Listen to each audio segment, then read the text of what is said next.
Welcome to the Nameless. Everyone kept insisting I was never married.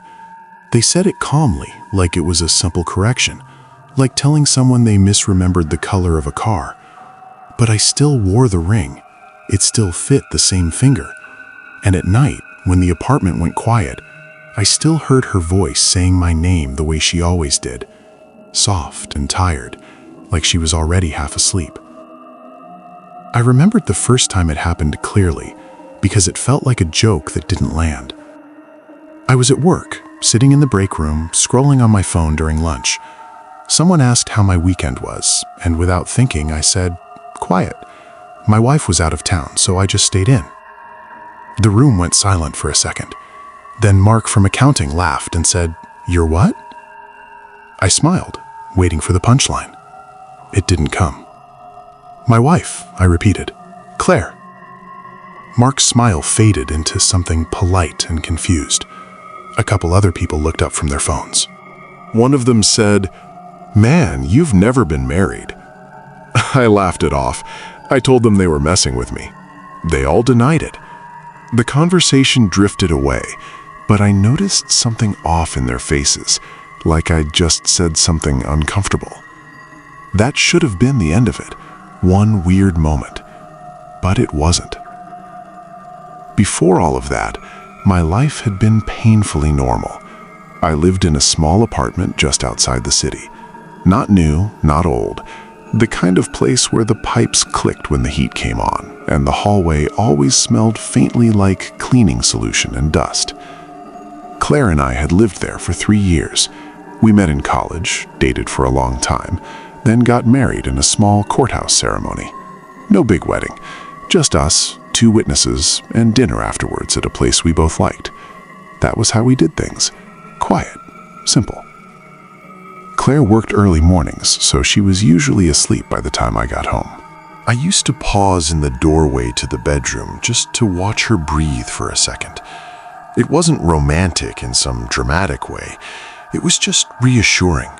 Proof that everything was still where it was supposed to be. Our routines were locked in.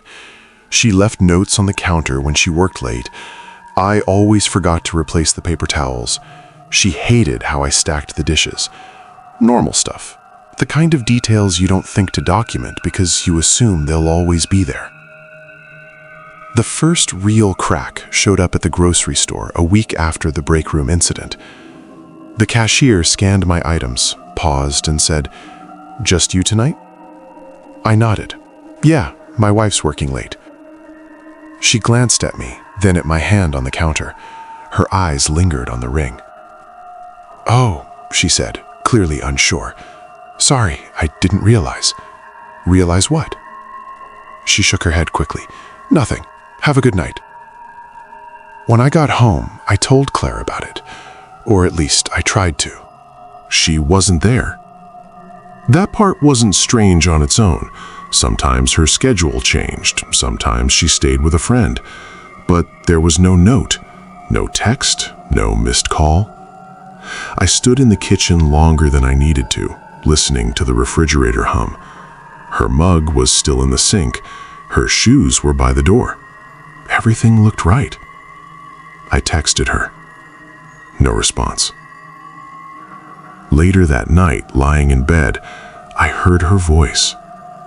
It came from the hallway, faint, like she was speaking from another room. She said my name once, just once. I sat up, heart racing, and listened. Nothing else followed. No footsteps, no door opening. I told myself I was tired.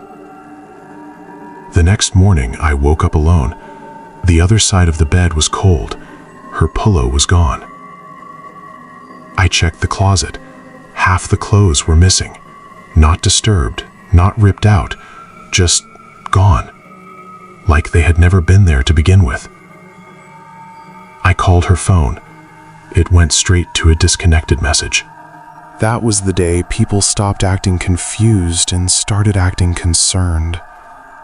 I went to my sister's place that afternoon. I told her Claire hadn't come home. I told her something felt wrong. She listened quietly, then said, "You are talking like this is recent." "What do you mean?" She took a breath. "You've never been married. You've lived alone since college." I laughed because it was the only thing I could do. I held up my hand. "Then explain the ring." She stared at it for a long time. Too long. "I don't know why you're wearing that," she said carefully. "But you didn't get married. I would know." I showed her pictures on my phone. Or tried to. Every photo that should have included Claire was wrong. Group shots where there should have been 2 people looked awkwardly spaced, like someone had cropped something out. Wedding photos didn't exist at all. Our honeymoon pictures showed empty landscapes. 2 coffee cups on a table, but only one person reflected in the window. I started to notice it everywhere. At work, my emergency contact form listed no spouse. My lease only had my name. Old emails I remembered sending to her were addressed to no one. Drafts with nothing in the to field.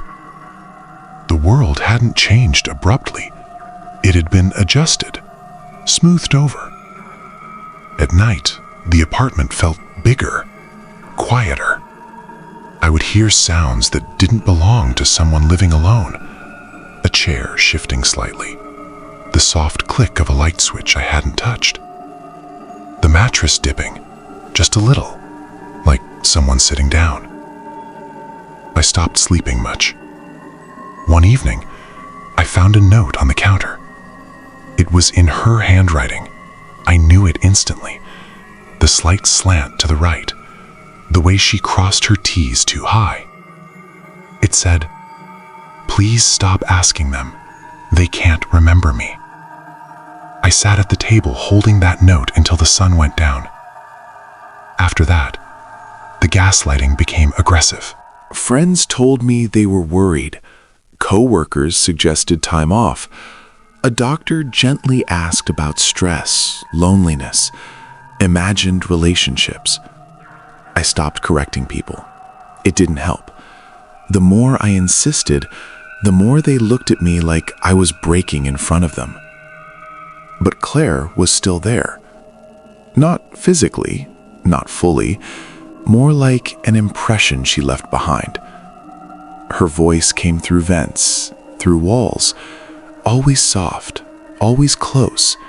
She never said anything long, just reminders, my name, a comment about the weather. Once she asked if I remembered the blue plates or the white ones for everyday use. I did. That was the worst part. My memories stayed solid, even as everything else denied them. I started recording audio at night, hours of silence. No voices ever showed up on playback. One night, I woke up to the smell of her shampoo. I lay there, frozen, breathing shallowly, afraid that moving would break whatever fragile thing had brought it back. "I'm still here," she whispered. I whispered back, asking where she was. "Not far," she said. "Just thinner." I don't know how else to explain it. The final shift happened when I tried to leave. I packed a bag and decided I would stay somewhere else, somewhere without echoes of her, somewhere I could reset. As I reached the door, I felt pressure on my hand.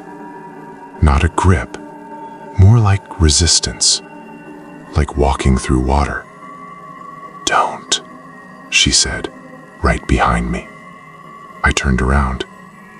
Nothing was there, but the apartment felt full, heavy, like every memory had weight. "I didn't agree to disappear," she said. "You just let them tell you I wasn't real." I told her I never stopped believing. Even as I said it, I wasn't sure it was true. The ring started to feel tight, too tight. My finger throbbed beneath it. The next morning, I woke up in a hospital room. They told me I'd had a breakdown. That I'd been found wandering the street, confused, dehydrated, wearing a ring that left a deep mark on my finger. The ring was gone. When I asked about it, a nurse said there was nothing on my hand when I came in. I was discharged a few days later, given pamphlets, gentle advice. I went back to the apartment. It felt empty in a way it never had before. Not quiet, hollow. That night, there was no voice.